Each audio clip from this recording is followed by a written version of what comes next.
When you guys landed, I mean, did you? I'm trying to think. I mean, there wasn't a lot of coordination or other U.S. allied fucking assets, right? I mean, like, who did you link up with? So the Marine Corps was already there. So they had how the tables have turned, huh? How the tables have turned. So like, hey, Navy SEALs. Yeah. Like, now that you're in the Navy, the Marines are fucking greeting your ass. Yeah, I'm like, dude, when the fuck am I going to greet somebody? I've never greeted. I've never been like the first guy there and be like, hey guys, welcome to the fucking fight. I'm like always greeted by some other fucking asshole. But no, they had come from Camp Rhino. Okay. And the I want to say it was Delta Platoon from Team 3 that was attached to them, and then we relieved Delta Platoon in Kandahar. And then we started working. So next to us in Kandahar, there was like, areas where like the hospital, now these like sections. So we kind of like broke up, and that's when like all the coalition forces started coming in. So like the New Zealand SAS, the Australian SAS, the Canadians showed up, Danes, Norwegians, the German KSK. It was like a hodgepodge of special ops. I mean, shit that most people didn't even know existed. God damn, we are the world of special ops, huh? Yeah. And every one of them has an M4. Yeah. I'm like, wait a minute, dude, your M4 is nicer than mine. Like, I remember the Germans had EOTechs. Yeah. No one even knew what the fuck that was. Yeah. Right now it's like on every rifle, right? But back then I was like, what is that? And they're like, it's the EOTech. And I'm like, what the fuck is that, dude? And they're like, it's holographic. And you look through it and there was this big ass circle. And I was like, no fucking way. And you can like, with both eyes open, you can see shit.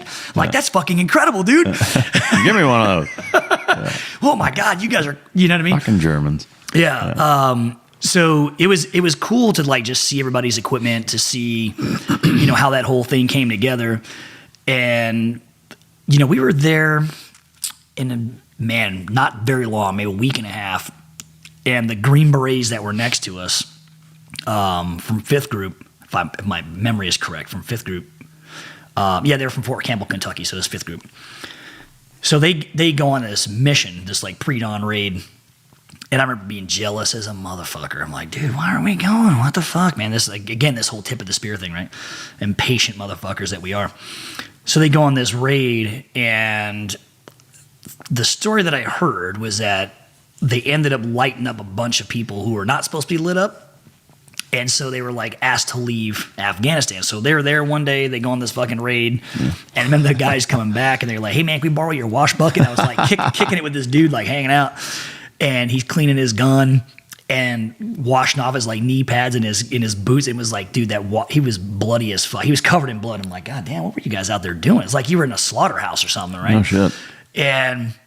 But then literally like within 48 hours, all their shit was packed up and they were gone. God damn. Yeah. It's like fucking Blackwater all over again. Right. So then we were tasked to do this Zarwar Keeley mission, which was supposed to be their mission. Oh, no shit. Because they had way more guys. They had all the fucking vehicles. They had all this shit.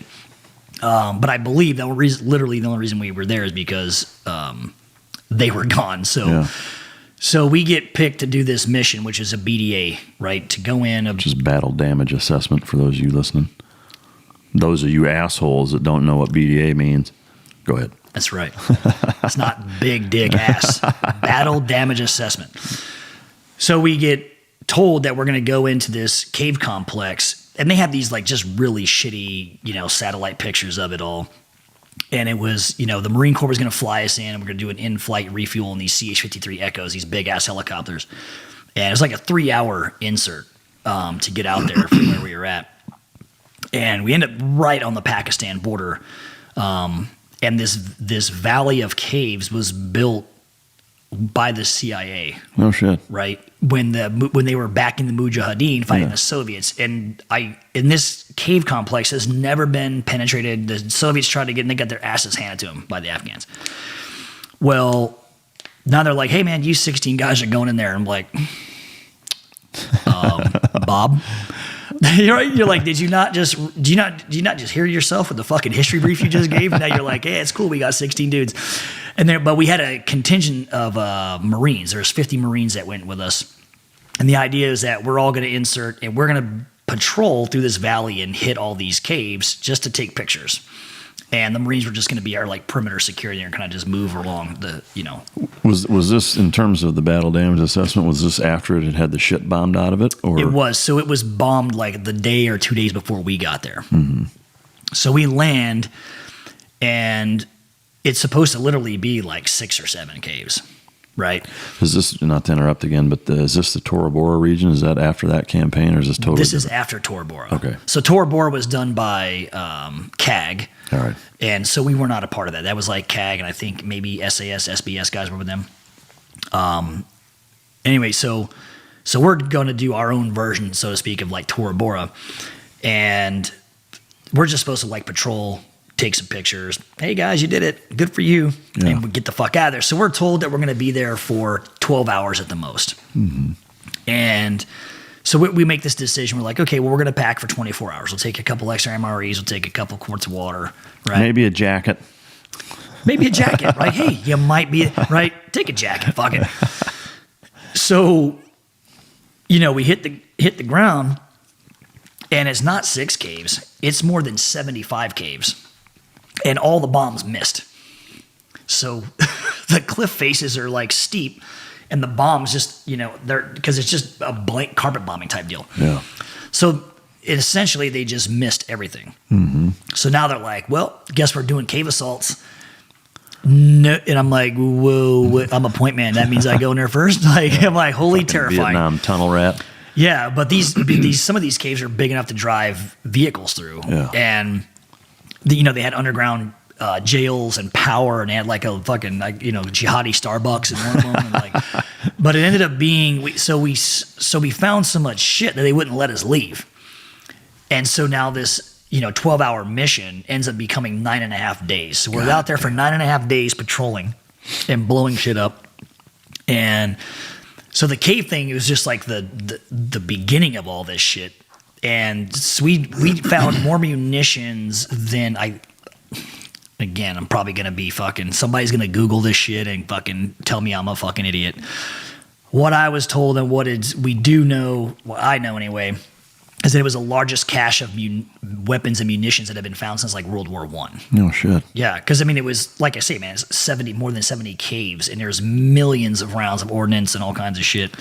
So did you guys bring like fucking charges with you, and you're just blowing shit up? So we had a couple EOD techs, and what we decided was they just didn't have enough to do anything. Mm-hmm. So we were just marking the entrances with GPSs for airstrikes later on. We're just going to basically bring back this this target list and say, hey man, these are the grids to the cave entrances, and knock yourself out. So we were taking all kinds of pictures and sending back SATCOM and kind of giving them an overview of what these tunnel systems look like. And I don't know if I've ever been, man, so nervous or scared in my life, because you're thinking, okay, man, there's people in these motherfuckers. We don't know if they're in there or not.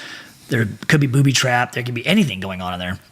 And you go in there and you got your little Surefire flashlight, and you're like, whoop, right? And it disappears into darkness. You can't even see the back of the fucking caves. They were so big. And now you're like patrolling through there trying to find people and munitions, and like thinking you're going to step on a landmine or something.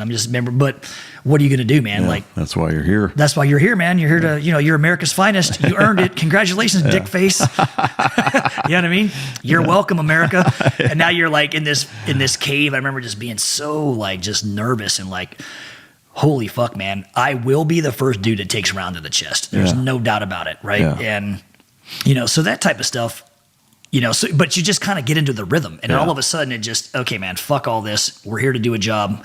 And now you're just in the rhythm. We're doing cave entries after cave entries, cave entries. So about near the end, we get up to a cave. And again, my boy, Chris Dye, is like, he looks and he's like, prep that cave with a hand grenade. I'm like, fuck yeah. I'm like, yeah, motherfucker. Whoop. And I throw the grenade in there. And then it comes flying back out at me. And I step foot in there because, I'm a fucking, it goes off. Boom, right? And so I'm a point man, the first dude. So he's coming behind me. And all of a sudden, boom, this wall of fire comes out. And I'm blown kind of out of this cave. And I go into one of these big-ass holes from one of the missed bombs, which I think is the only thing that actually saved my life. But so I get like blown into this fucking bomb pit. No M4. I don't know where the fuck that thing's at. because I was old school, man. I had a sling on my M4, but it was made out of 550 cord. Yeah. And I'm like, but think about like Vietnam shit. They're like, sling, you're a fucking point man, dude. You don't fucking take your hand off that thing for nothing. So like you're, again, this old school dumbass shit. But I patrol with my sling, but it's like wrapped up. So if I need it, I can undo it and sling it. But I never patrolled it with a sling. Later I put one on. And I was like, that's fucking stupid. That's never happening again. Yeah. So like fall into this hole. I think I'm on fucking fire. What was the flame from? It was from a munitions cache that we couldn't see. So like, sympathetically detonated? Yes. So the tunnel goes in and it like say button hooks to the right. Well, my grenade like hits the back wall and button hooks to the right, and it lands in mortars, missiles, fucking, and the sympathetic detonations went on for over 12 hours. There was Christ. So had I gone in there and been like, I don't know, 4 or 5 feet now, I'd definitely probably be dead. Yeah. No shit. So I get blown in this fucking cave, right? And my helmet's all fucking crooked, right? So I just look like Private Pile. And I'm down in this fucking hole, no M4, right? It feels like I'm on fire, and I got law rockets strapped to my backpack because I'm also a rocket guy in the platoon. Yeah. Right? So now I'm like, holy fuck, this thing's gonna, so I'm thinking this goddamn rocket is gonna blow my fucking head off. I'm like, dude, I haven't even fired one round and I've killed myself like 3 times. I'm like, what the fuck? Like, again, hey man, you're really a tip of the spear operator, man. You're getting it, you know. Yeah. So I'm like in this fucking hole, but now the platoon can't come and get me because all the shit's coming out of this cave. So they got to patrol up this fucking mountain around this goddamn thing and then come find me. And all I've got is my SIG, right? And so I pull my SIG out and I crawl out of this hole and I'm behind this big ass rock. I remember just sitting there. I was like, yeah, dude, you're such a Navy SEAL operator right now. I was like, you're like half burnt.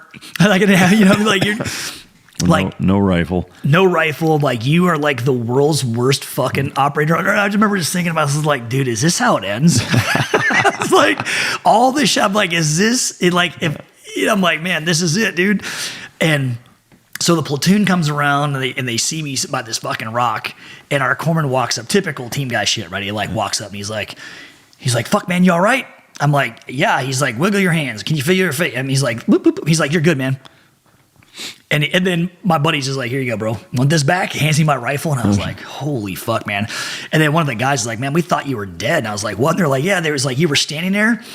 And then you were like, there was this massive fireball, which we saw you in.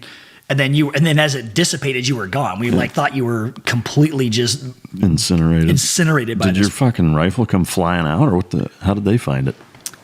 I have no fucking idea. I don't know how they found it. Yeah, because I didn't have a sling on it. Like, I literally was in my hand. I'm like, and then, you know. Yeah. So maybe it flew out of my hand and, like, landed by him. Yeah. And they picked it up and brought it back to me. But God, that's a fucking trip. Yeah. So that was, like, my introduction into, like, real war and real missions. And I was like, I think I did more damage to myself than any enemy ever did. But